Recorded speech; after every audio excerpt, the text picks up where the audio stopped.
چلو بھائی سنو پھر کہانی۔ الف لیلہ، چوتھی رات کا قصہ۔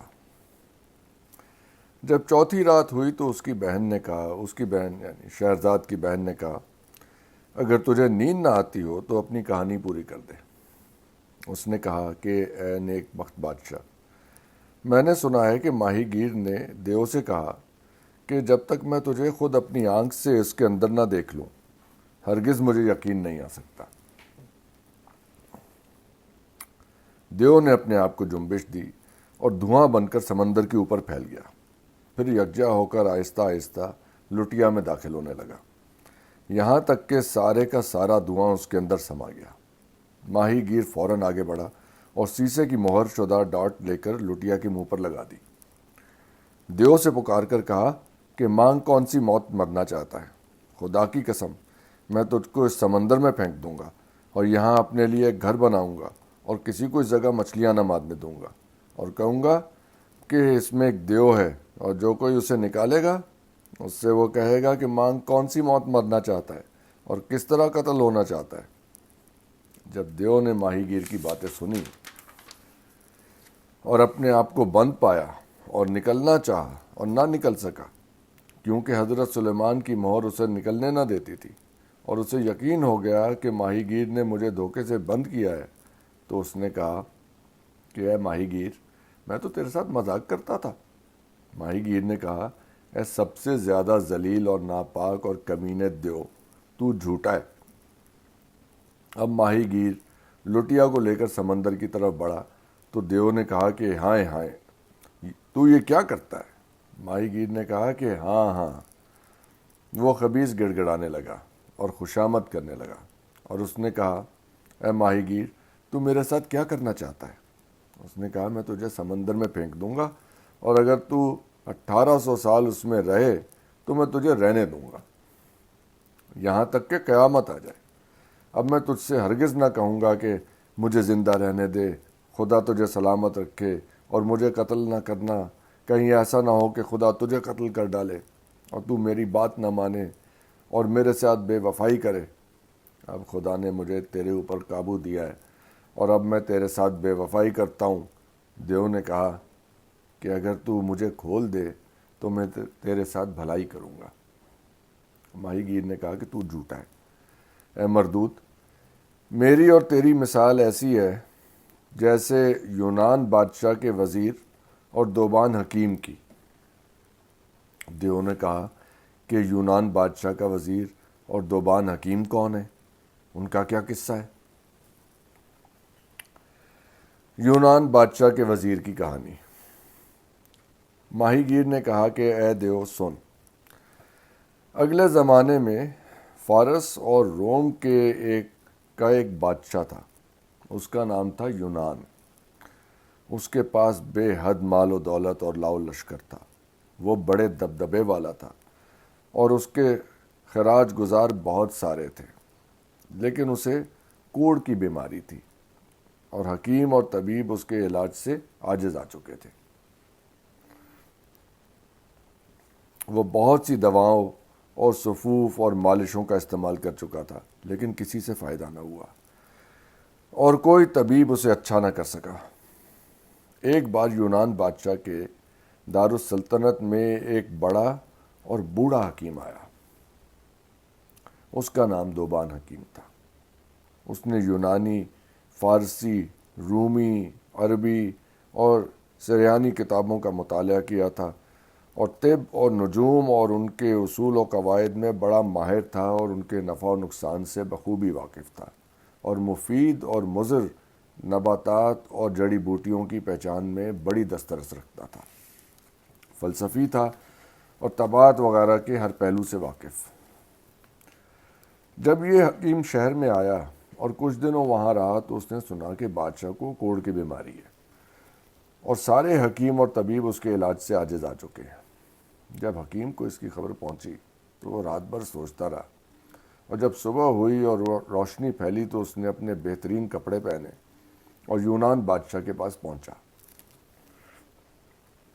اور اس کے سامنے زمین کو بوسہ دیا اور کہا کہ خدا تیری عزت اور آبرو اور دولت ہمیشہ قائم رکھے۔ اور بہترین تقریر کی اور اپنا تعارف کرایا۔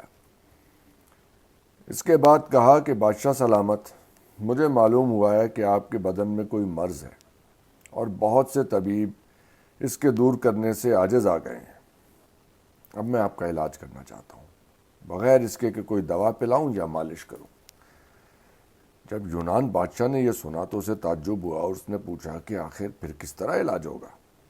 قسم ہے خدا کی، اگر تو میرا مرض دور کر دے تو میں تجھے پشت تک دولت مند بنا دوں گا اور تجھے اپنا ہم پیالہ و ہم نوالا بناؤں گا۔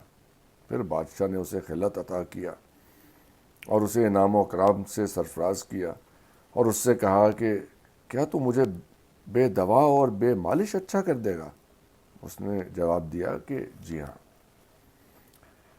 بادشاہ کو اس پر تعجب ہوا اور اس نے حکیم سے کہا کہ اے حکیم، جو علاج تو کرنا چاہتا ہے وہ کس روز اور کس وقت ہوگا؟ بیٹا ذرا جلدی کر۔ اس نے کہا کہ بصر و چشم کل ہو جائے گا۔ یہ کہہ کر وہ شہر میں آیا اور ایک مکان کرائے پر لیا اور اس میں اپنی کتابیں اور دوائیں اور جڑی بوٹیاں رکھیں۔ پھر دواؤں اور جڑی بوٹیوں سے ایک پولو کا بلہ بنایا اور اسے اندر سے خالی رکھا اور اس کا ایک دستہ بنایا اور اپنے علم کی بنا پر پولو کی گیند۔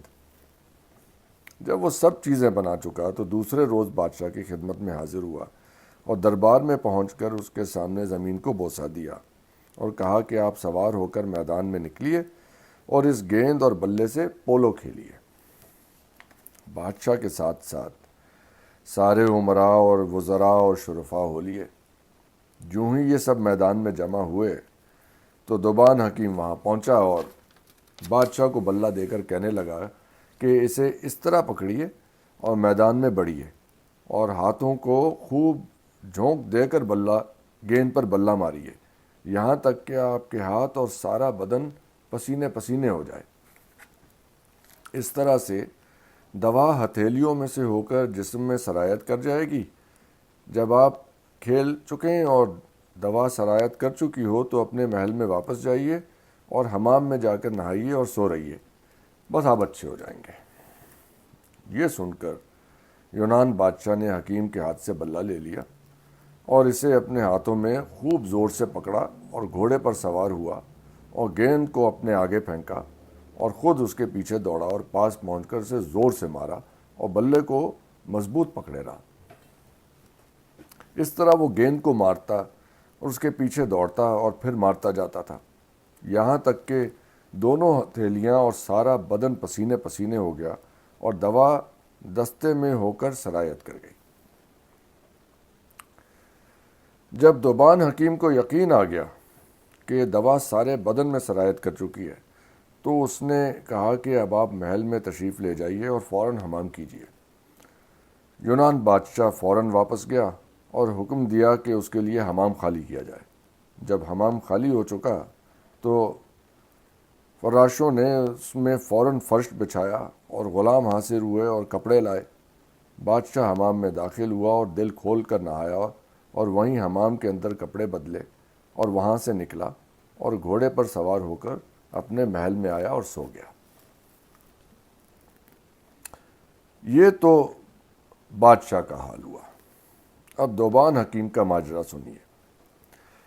وہ اپنے گھر آیا اور سو رہا۔ جب صبح ہوئی تو وہ بادشاہ کے یہاں گیا اور اندر آنے کی اجازت مانگی۔ بادشاہ نے اندر بلا لیا۔ وہ اندر آیا اور بادشاہ کے سامنے زمین کو بوسہ دیا اور اس کے لیے تشبیہاً یہ اشعار گا کر پڑھنے لگا: جب بزرگیاں تیری طرف منسوب کی جاتی ہیں تو ان کا دماغ آسمان پر چڑھ جاتا ہے، اور اگر کبھی کسی دوسرے کی طرف منسوب کی جائیں تو انکار کر دیں گی۔ تیرا چہرہ ایسا ہے کہ بھیانک سے بھیانک چیز کی تکلیف کو دور کر دیتا ہے۔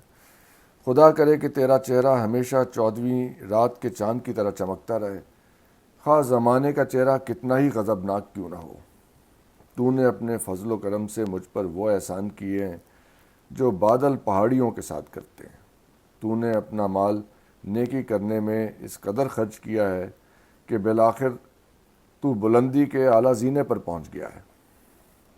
جب وہ یہ اشعار پڑھ چکا تو بادشاہ اٹھ کھڑا ہوا اور اسے اپنے سینے سے لگا لیا اور اپنے پہلو میں بیٹھنے کو جگہ دی اور بہترین خلعت عطا کیے۔ جب بادشاہ حمام سے نکلا تھا اور اپنے بدن پر نظر ڈالی تھی تو کوڑ کا کوئی اثر باقی نہ تھا، بلکہ اس کا جسم سفید چاندنی کی طرح صاف تھا۔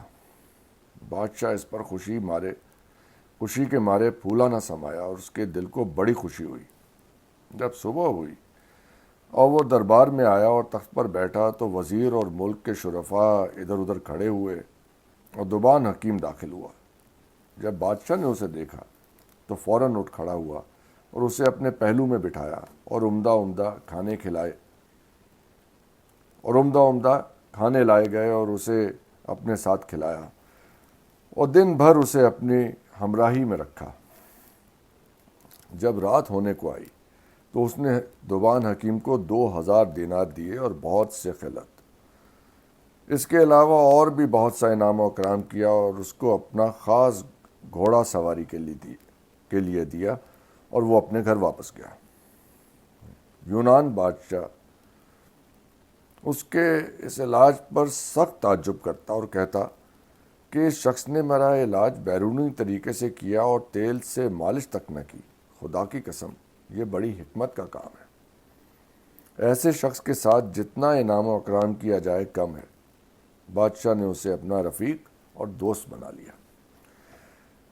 اس نے رات خوشی خوشی گزاری کیونکہ اس کے بدن سے بیماری دور ہو گئی تھی اور وہ بالکل تندرست ہو گیا تھا۔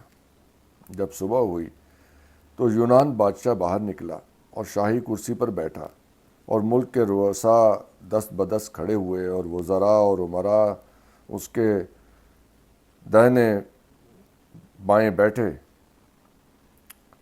اس وقت اس نے دوبان حکیم کو یاد کیا۔ وہ آیا اور اس کے سامنے زمین کو بوسہ دیا۔ بادشاہ اٹھ کھڑا ہوا اور اسے اپنے پہلو میں جگہ دی اور اس کے ساتھ کھانا کھایا اور دعا مانگی کہ خدا اس کی زندگی زیادہ کرے اور اسے خلعت عطا کیے اور انعام دیا، اور رات تک اس کے ساتھ بات چیت کرتا رہا۔ پھر اس نے حکم دیا کہ اسے اور 5 خلعت اور 1000 دینار دیے جائیں۔ حکیم بادشاہ کا شکریہ ادا کرتا ہوا واپس گھر آیا۔ جب صبح ہوئی تو بادشاہ اپنے دربار میں آیا۔ امراء، وزراء اور خدام اس کے ارد گرد کھڑے ہوئے۔ راوی کہتا ہے کہ بادشاہ کا ایک وزیر تھا جو نہایت بدصورت اور کمینہ اور کنجوس اور حاسد تھا، اور حسد کرنے میں اسے بڑا مزہ آتا تھا۔ جب اس نے دیکھا کہ بادشاہ نے دوبان حکیم کو اپنا مقرب بنا لیا ہے اور اسے اس قدر انعام دیے ہیں تو اس کے دل میں حسد کی آگ بھڑکنے لگی اور وہ اسے نقصان پہنچانے کے پیچھے ہاتھ دھو کر پڑ گیا، کیونکہ ضرب المثل ہے کہ کوئی جسد نہیں جس میں حسد نہیں، اور یہ بھی کہا جاتا ہے کہ ظلم ہر شخص کے اندر پایا جاتا ہے۔ فرق محض اتنا ہے کہ طاقتور اسے ظاہر کر دیتا ہے اور کمزور اسے چھپائے رکھتا ہے۔ الغرض، وزیر یونان بادشاہ کے پاس آیا اور اس کے آگے زمین کو بوسہ دیا اور کہنے لگا کہ جہاں پناہ، میں نے آپ ہی کی نیکیوں کے اندر پرورش پائی ہے اور میں ایک نصیحت کرنا چاہتا ہوں۔ اگر میں اسے اپنے دل میں چھپائے رکھوں تو حرام زادہ ہوں، اگر آپ اجازت دیں تو کہوں۔ بادشاہ کو یہ سن کر پریشانی ہوئی اور وہ کہنے لگا کہ آخر وہ کون سی نصیحت ہے؟ وزیر نے کہا کہ اے جلیل القدر بادشاہ، بزرگوں کا قول ہے کہ جو کوئی انجام کو نہیں سوچتا زمانہ اس کا ساتھ نہیں دیتا۔ میں دیکھتا ہوں کہ بادشاہ ٹھیک کارروائی نہیں کر رہا۔ وہ اپنے ایسے دشمن پر جو اس ملک کا ستیہ ناش کرنا چاہتا ہے انعام و اکرام کر رہا ہے اور اپنا مقرب بنایا ہے۔ مجھے ڈر ہے کہ کہیں بادشاہ کو نقصان نہ پہنچے۔ بادشاہ بہت گھبرایا، اس کے چہرے کا رنگ اڑ گیا اور اس نے پوچھا کہ تیرا گمان کس طرف ہے اور تو کس کی طرف اشارہ کر رہا ہے؟ وزیر نے کہا کہ اگر آپ سو رہے ہوں تو جاگ جائیے، میرا اشارہ دوبان حکیم کی طرف ہے۔ بادشاہ نے کہا لعنت ہو تجھ پر، وہ تو میرا دوست ہے اور میں اسے سب سے زیادہ عزیز رکھتا ہوں کیونکہ اس نے میرا علاج ایک ایسی دوا سے کیا ہے جسے میں نے محض ہاتھ میں لیا اور بیماری جاتی رہی۔ اس بیماری کے علاج سے تمام حکیم عاجز آ چکے تھے۔ اس کا ثانی اس زمانے میں نہیں، نہ دنیا کے مشرق میں نہ مغرب میں۔ اس کے متعلق تو ایسی بات کہتا ہے، میں آج ہی سے اس کا روزینہ اور تنخواہ مقرر کیے دیتا ہوں۔ ہر مہینے اسے 1000 دینار دیا کروں گا۔ اگر میں اسے اپنے ملک کا بھی ساجھے دار بنا لوں تو کم ہے۔ میں خوب سمجھتا ہوں کہ تو محض حسد کی وجہ سے یہ باتیں کرتا ہے، جیسے سندھ بادشاہ کے ساتھ پیش آیا ہے۔ شہرزاد نے یہاں تک بیان کیا تھا کہ اسے صبح ہوتی دکھائی دی اور اس نے وہ کہانی بند کر دی جس کی اسے اجازت ملی تھی۔ اور اس کے ساتھ ہی میں بھی یہ کہانی بند کرتا ہوں۔